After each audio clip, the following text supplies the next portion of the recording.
Hi guys, welcome to today's lesson. Today we will be looking at Hamlet, Act 4, Scene 3 and 4. This will include the summary of the scenes as well as a look at the characters of Hamlet and Claudius.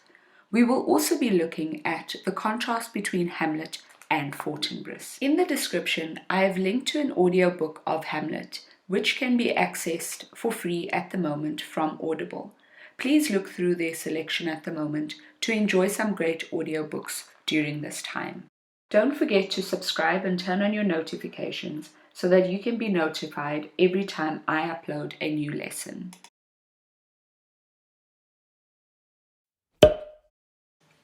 This scene starts out with Claudius speaking to a group of attendants, telling them of Polonius's death and his intention to send Hamlet to England.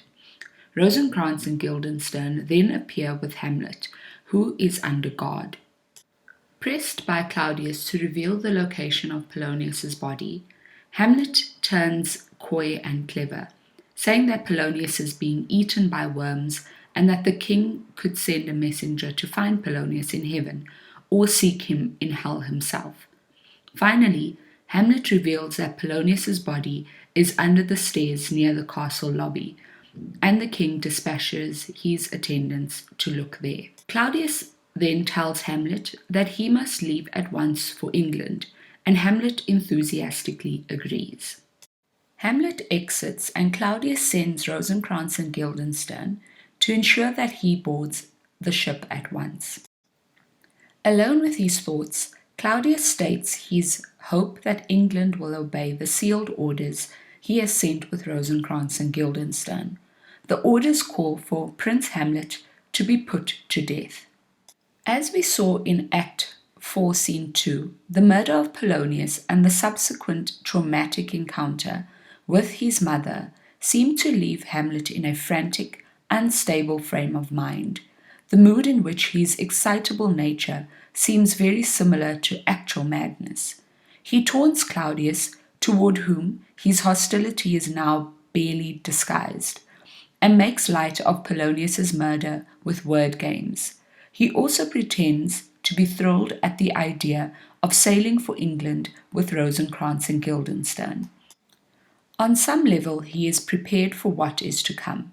His farewell to his mother proved as much, when he told her that he would trust his old schoolfellows as if they were adders fanged, that is, poisonous snakes. But although Hamlet suspects his friend's treachery, he may not fully realize the malevolence of Claudius's design for him. When looking at Claudius, we can see that his subterfuge in asking the English to execute Hamlet reveals the extent to which he now fears Hamlet.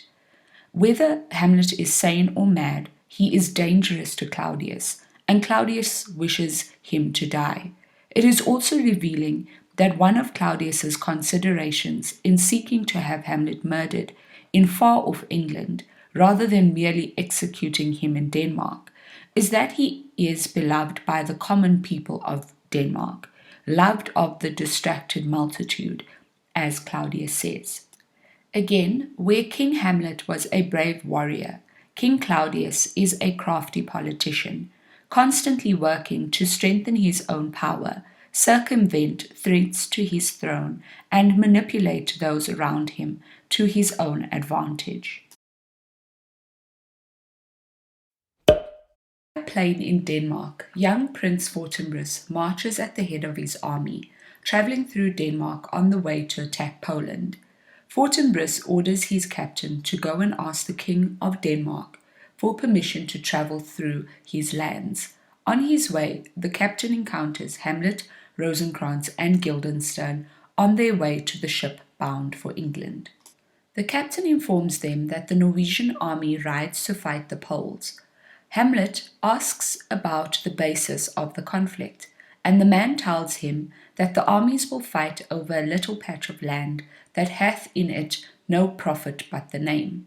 Astonished by the thought that a bloody war would be fought over something so insignificant, Hamlet marvels that human beings are able to act so violently and purposefully for so little gain. By comparison, Hamlet has a great deal to gain from seeking his own bloody revenge on Claudius, and yet he still delays and fails to act towards his purpose. Disgusted with himself for having failed to gain his revenge on Claudius, Hamlet declares that from this moment on his thoughts will be bloody. Act 4, Scene 4 restores the focus of the play to the theme of human action. Hamlet's encounter with the Norwegian captain serves to remind the reader of Fortinbris's presence in the world of the play and gives Hamlet another example of the will to action that he lacks. Hamlet is awestruck by the willingness of Fortinbris to devote the energy of an entire army, probably wasting hundreds of lives and risking his own, to reclaim a worthless scrap of land in Poland.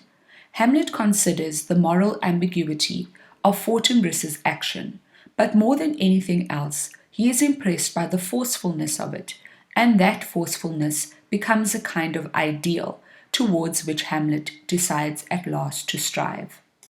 Hamlet declares that my thoughts be bloody or be nothing worth. Of course, he fails to put this exclamation into action, as he has failed at every previous turn to achieve his revenge on Claudius. My thoughts be bloody, Hamlet says. Tellingly, he does not say that his deeds will be bloody. If you found today's lesson useful, please give this video a like down below. Also, don't forget to try out the audiobook for Hamlet that is linked below as well. Thanks. Bye.